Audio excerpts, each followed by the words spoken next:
terakhirnya adalah sebuah UMKM itu biasanya bisa produksi, Mas. Ya. Tapi terakhir adalah nggak bisa jual. Gimana caranya make money-nya, bagaimana? Mungkin ada tips-tips untuk marketnya gimana, rantai distribusinya juga bagaimana, terus teknik-teknik marketingnya mungkin banyak teman-teman yang nggak tahu ini.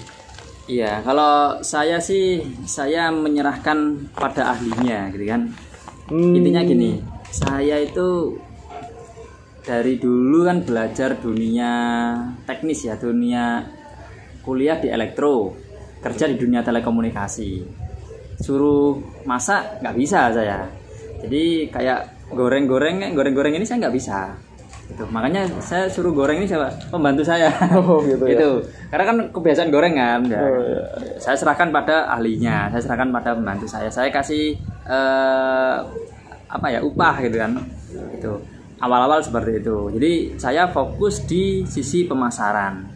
Karena sebagus apapun produk, kalau pemasarannya kurang bagus ya begitulah gitu kan. Makanya saya fokusnya di sisi pemasaran. Jadi dari 2015 itu saya belajar semua hal tentang pemasaran, terutama dunia online. Saya dulu modalnya kecil. Iya. Modal itu seminimal mungkin. Jadi modal kalau nggak salah waktu itu sekitar 90-an ribu.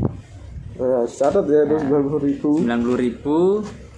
Kalau mau bikin toko kan butuh modal besar, makanya saya bikin toko online ya kan, ada marketplace ya kan, saya pasang di situ, ada sosial media, di semua sosial media saya punya waktu itu, jadi ada ya sosial chat juga semua punya, jadi saya tawarkan ke sana. Saya belajar tentang online, tentang periklanan, digital marketing, Mas. Digital marketing, intinya semua online, karena online tuh mudah dan murah, tinggal kita mau belajar atau enggak. Itu aja. Ya.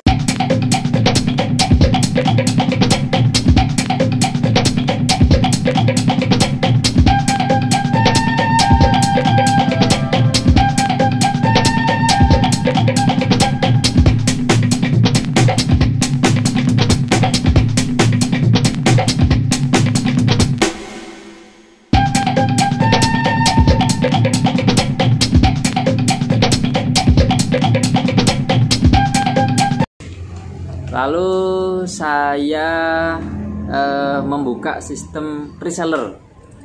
Jadi ya saya nggak mau keuntungan ini saya nikmatin sendiri kan. Jadi saya ngajak teman-teman yang pengen berkolaborasi ya mau. Jadi dia punya pasar, punya teman yang banyak gitu kan. Monggo silakan, saya produksi, mereka yang mereseller produk ini. Gitu. Saya kasih keuntungan ya luar biasa banyak juga gitu. Ada kalau sekitar 30%, 35% ada keuntungan dari setiap reseller. Bahkan kalau distributor ya lebih banyak lagi, lebih banyak mereka daripada saya jadinya. Iya. Gitu. Seluruh Indonesia saya bikin sistem reseller. Di reseller itu juga kadang ya saya ada sharing-sharing tentang pengetahuan tentang digital marketing gitu.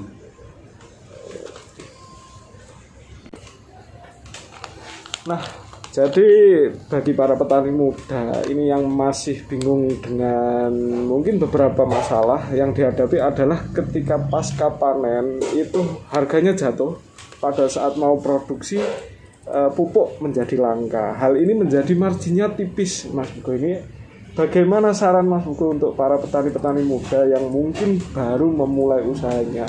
Apa saran kepada mereka?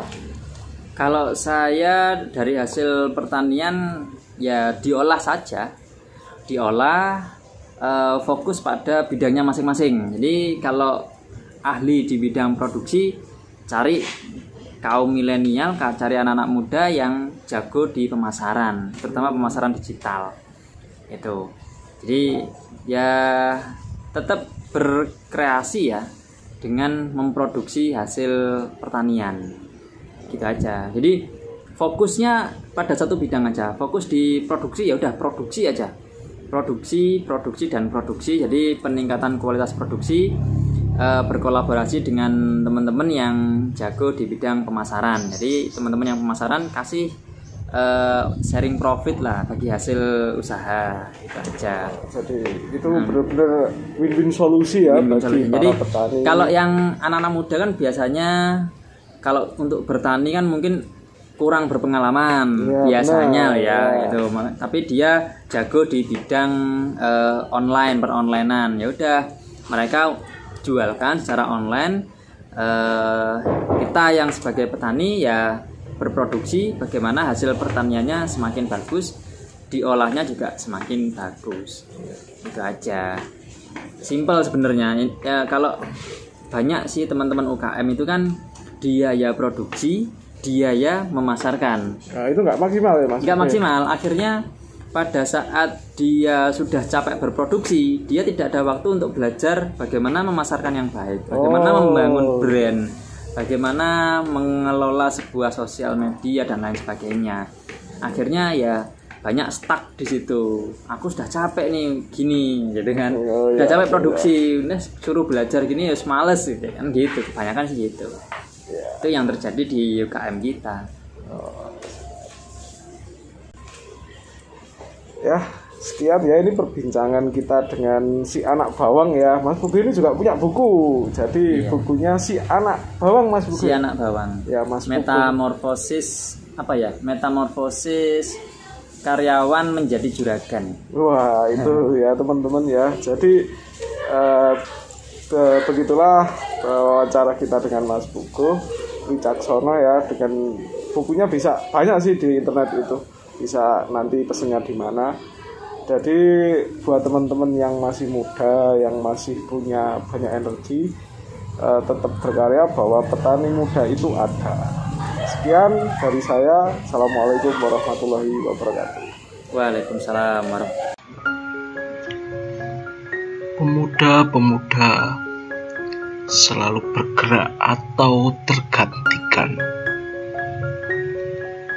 Mereka berusaha tanpa lelah, bergerak dan berdoa di setiap usahanya, berhasil atau gagal. Selalu dalam doa mereka menyelipkan doa stop impor.